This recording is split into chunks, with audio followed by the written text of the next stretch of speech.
안녕하십니까. 2020년 4월 27일 최병욱 팩트 시작하겠습니다. 오늘은 오거돈 전 부산시장의 그 성추문 사건, 여기에서 핵심적인 쟁점이 되고 있는 과연 청와대와 민주당 지도부가 알았느냐, 이 부분에 관해서 말씀을 드리겠습니다. 자, 그래서 제가 제목을 누가 먼저 총선 후 사퇴 얘기를 꺼냈을까, 이 부분을 집중적으로 말씀드리겠습니다. 우선 4월 23일 날 이 문제에 관한 첫 번째 오거돈 전 시장의 사퇴 기자회견이 있을 때, 그때 피해자가 그날 오후에 입장문이라는 걸 냈습니다. 여기에 보면 이렇게 돼 있습니다. 이달 초가 이게 4월 7일로 알려져 있죠. 오거돈 전 시장 수행비서의 호출을 받았다. 업무상 호출이라는 말에 서둘러 집무실로 갔고 그곳에서 성추행을 당했다, 이렇게 얘기했는데, 이 시각이 대략 오전 11시쯤 된 것으로 그렇게 알려져 있습니다. 업무상 호출이라는 거에 대해서 명확하게 그럼 업무상 무슨 얘기냐라고 얘기했는데, 중앙일보 등 몇몇 신문에 보면, 몇몇 언론에 보면 컴퓨터를 가르쳐 달라라고 얘기를 했다, 이렇게 나와 있습니다. 그러나 그 부분은 누구도 공식적으로 확인해 주지는 않습니다. 아마 이거야 뭐 오 시장 본인, 그 다음에 수행비서, 그 다음에 그 비서실에 있던 다른 정무라인 관계자들, 이 사람들 알 수 있겠죠. 근데 지금 입을 다물고 있습니다. 그런데 이 피해자 입장문에 보면 우선 오 전 시장이 얘기한 부분에 관해서 두 가지 불만을 얘기하고 있습니다. 우선 강제추행으로 인정될 수 있음을 깨달았다. 경중에 관계없이 이 정도의 표현, 이거에 대해서 이거는 사태를 제대로 심각하게 이해 못하고 있는 것 아니냐, 이제 이런 지적을 제3자로부터 받을 수밖에 없고, 이 피해자도 이 부분에 관해서 불편한 심정을 드러냈는데, 여기에 보다 직접적으로 이런 얘기가 있습니다. 사건 직후 많이 혼란스러웠다. 무서웠던 것도 사실이다. 지금도 그렇다. 벌써 진행 중인 재신상털기와 어처구니 없는 가십성 보도를 예상치 못했던 바는 아니다, 이런 식으로 얘기했습니다. 그러니까 많이 혼란스러웠고 무섭고 뭐 다 알았다, 웬만한 건 다 알았다, 이런 얘기가 되는 것이죠. 여기에 그대로 다 나타났습니다. 그러면서 바로 이어서 이 모든 우려에도 오 전 시장의 사퇴를 요구했다. 사퇴가 먼저다 이거지. 그것이 상식이기 때문이다. 잘못한 사람은 처벌받고 피해자는 보호받아야 한다는 너무나 당연한 이유 때문이다.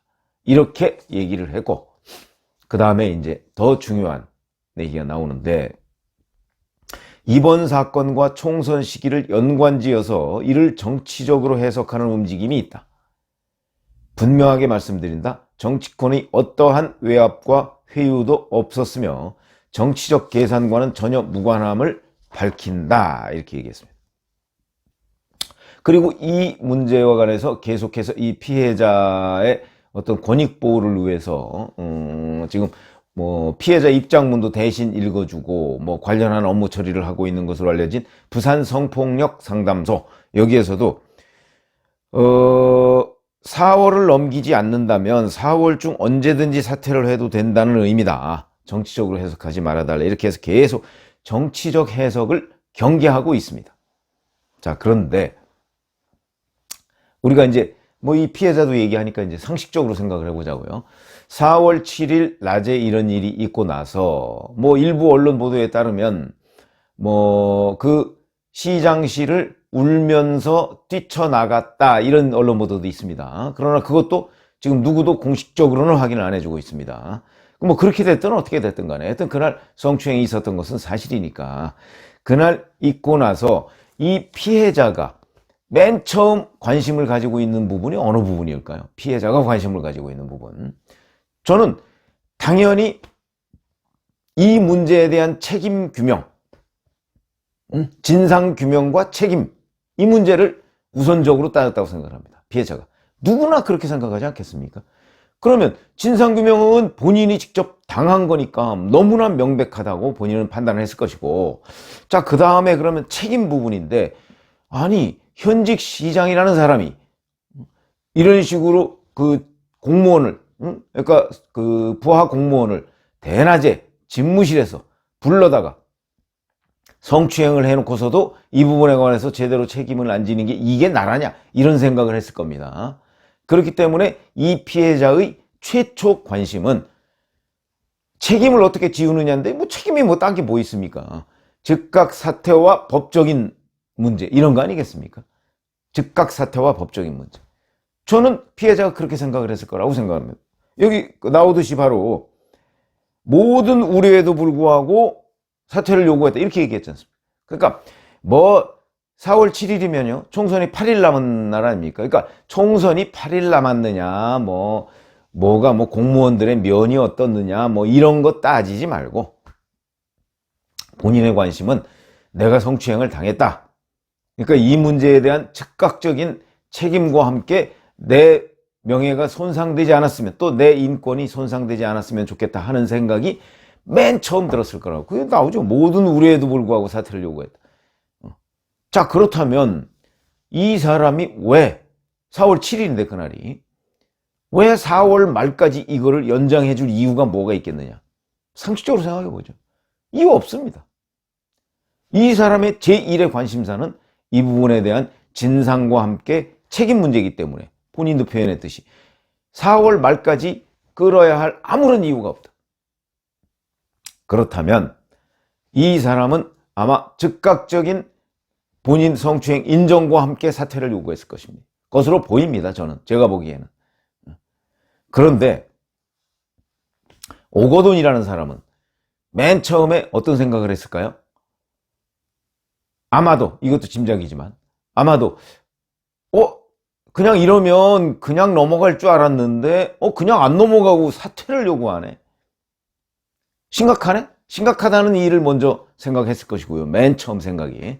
그 다음에 두 번째, 총선 생각이 났을 겁니다. 이 선거 일주일밖에 안 남았는데.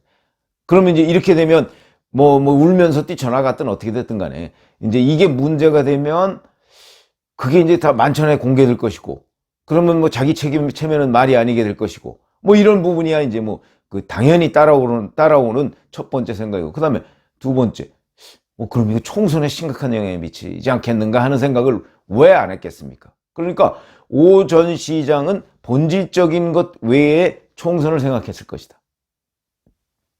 그러면서 떠오르는 생각은 만약에 이게 문제가 되더라도 총선 후에 문제가 됐으면 좋겠다 하는 생각을 안 했겠습니까? 전 당연히 했을 거라고 봅니다. 오거돈 전 시장 정도의 정무적 감각을 가지고 있다면 자기 어떤 개인적인 무슨 욕망 이런 거를 절제하진 못했을지라도 적어도 이게 총선 한 8일 전 정도 되기 때문에 이 문제가 불거졌을 때 총선에 미칠 영향, 그것도 부산 총선 정도가 아니고 전국적인 총선 판세에 미칠 영향 같은 거를 엄청나게 생각하고 고민했을 것이다.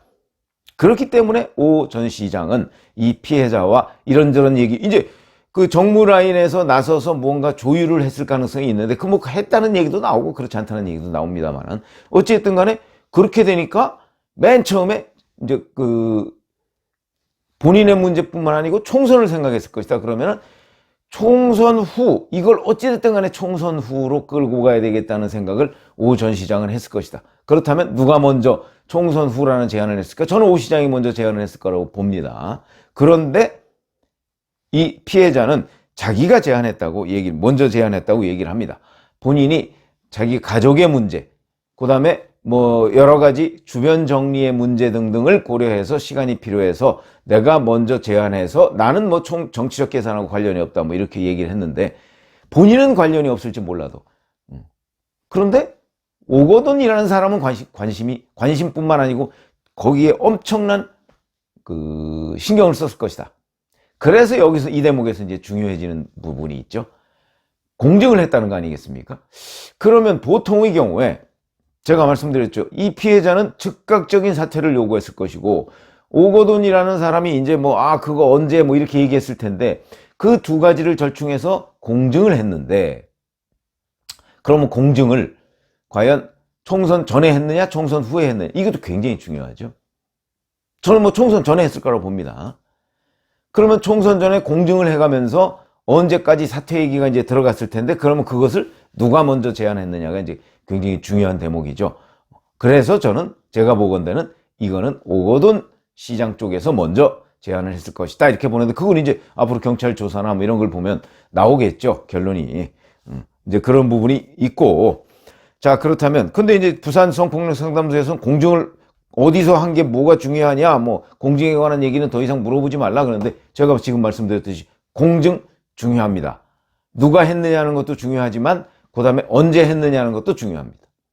자, 그 다음에 이제 누가 했느냐는 걸 그래서 말씀을 드리겠습니다. 이 공증은 지금까지 알려진 바로는 법무법인 부산의 정재성 변호사가 한 것으로 되어 있습니다. 정재성 변호사가 누구죠? 노무현 전 대통령의 사위입니다. 조카 사위죠, 조카 사위.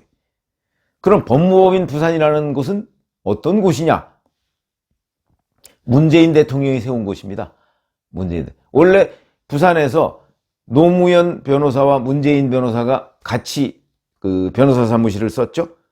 그래서 제가 썸네일에 이렇게 뭐 사진도 올렸습니다만은 1982년에 노무현 전 대통령하고 문 대통령이 함께 합동법률사무소를 했는데 노무현 대통령이 정치권으로 나가면서 이제 문재인 변호사가 1995년 7월에 그 법무법인 부산이라는 걸 만듭니다. 이때 이제 이런 사람 저런 사람 해서 뭐 거기에 보면 지금 법제처장 하는 김회숙 뭐 이런저런 사람들이 이제 거기 쭉 그 명단에 있지 않습니까? 지금 거기 있었던 사람 다 두 사람은 대통령이 됐고 한 사람은 법제처장이 됐고 뭐 어쩌고 저쩌고 이렇게 돼 있습니다. 근데 거기에 있는 노무현 전 대통령의 조카 사위 정재성 변호사가 공증을 지금 맡은 것으로 돼 있는데 정재성 변호사 본인은 공증 여부를 확인해 줄 수 없다 이렇게 얘기를 하고 있습니다. 그런데 노무현 전 대통령의 조카 사위, 그 다음에 문재인 대통령이 만든 법무법인 부산 소속 변호사, 이러면 맨 처음에 떠오르는 게 있죠. 이 사람이 이 공증을 맡아가면서 이 사람도 금방 느꼈을 텐데 이거 총선 전에 불거지면 안 될 텐데. 그렇기 때문에 이게 우선 왜 그러면 문재인 대통령이 만든 법무법인에서 이걸 맡았을까? 누가 여기에 맡겼을까? 저는 이것도 오거돈이라는 사람이 오거돈 전 부산시장에 맡겼을 가능성이 높다. 어차피 변호사 누구한테 공증을 맡긴다면 왜 그러냐? 보안 유지를 위해서. 다른 변호사 사무실에 맡겼을 때 이게 보안 유지가 될 수 있을까? 부산? 그렇지 않아도 지금 민주당에 그렇게 우호적이지 않은데 이런 생각을 했을 것이다. 그래서 여기다 맡겼을 것이고 여기다 맡긴 관계로 해서 노무현 전 대통령의 조카 사위고 법무법인 부산에 지금 소속이 돼 있으니까 문재인 대통령과도 아주 잘 압니다. 그러면 이게 총선 때 만약에 불거져 나갔을 때 어떤 일이 벌어졌을지 이런 거 누구보다 잘 알 텐데 이 사람이 이 부분에 관해서 청와대나 또는 민주당 지도부에 귀띔을 했을 가능성 매우 높죠. 그러면서 보안 유지, 이게 나가면 안 됩니다 라고 했을 가능성 매우 높습니다. 이런 것들이 바로 이게 4월 7일 날 사건이 있었죠. 근데 4월 8일 날 이해찬 대표가 주말께면 11일 12일입니다. 주말께 미래통합당의 공작 두세 건이 터질 가능성이 있다 이렇게 얘기를 합니다. 이걸 염두에 뒀을 가능성 완전히 배제할 수가 없는 것이죠. 그래서 저는 아마도 이 정재성 변호사가 맡았다는 것 때문에 아마도 청와대와 민주당 지도부가 알았을 가능성이 더 높다. 몰랐을 가능성보다는 이렇게 말씀을 드릴 수가 있고 그 다음에 또 그 가능성을 뒷받침하는 것 중에 하나가 바로 이런 건데 왜 이 문제가 4월 23일 날 불거졌을까요? 사퇴시 하는 4월 말인데 그런데 주변에 지금 흘러나오는 얘기는 물론 이것도 확인된 얘기는 아닙니다만 기자들 사이에 흘러나오는 얘기는 총선이 끝나고서도 뭐 사퇴 얘기 기자회견 얘기가 영 안 나오니까 이 피해자가 어떻게 된 겁니까? 라고 얘기를 했다. 어떻게 된 겁니까? 이 얘기를 하니까 그래서 그 문제 가지고 실랑이를 벌이다가 4월 23일 날 폭로가 됐다. 이런 얘기도 있습니다. 이렇다면 공증 시기가 총선 이후가 됐을 가능성도 있다. 무슨 얘기냐면 총선 이후에 계속해서 약속을 안 지키니까 약속 지켜라 하는 와중에 그럼 공증을 하자. 그래서 공증을 했는데 그런데도 며칠이 지났는데도 안 하니까 이 문제가 불거진 것 아니냐. 그러니까 4월 말까지 기다릴 이유가 없었던 것 아니냐. 이 부분도 함께 규명이 돼야 된다. 그래서 지금 규명될 사항 우선 제일 중요한 사항은 총선 이 공표 시기 사퇴 시기를 총선 전 또는 후로 조율을 했느냐 안 했느냐, 그걸 누구까지 알고 있었느냐, 이 부분인데 조율을 했느냐 안 했느냐가 더 중요합니다. 이것은 곧바로 일종의 정치적 공작 냄새가 나오는 것이죠. 이 부분에 관해서 검찰이든 경찰이든, 경찰이 지금 1차적으로 수사를 하고 있다는데, 경찰 수사는 잘 아시지만 이런 정치적인 사건과 관련해서 믿을 수 없으니까 검찰에서라도 명백히 밝혀주시길 바란다. 그런데 제가 보기엔 피해자의 제1 관심사는 아마도 총선 전이냐 후냐 이런 건 중요한 게 아니다. 그리고 즉각적인 사퇴였을 것이다. 이 말씀을 드립니다. 감사합니다.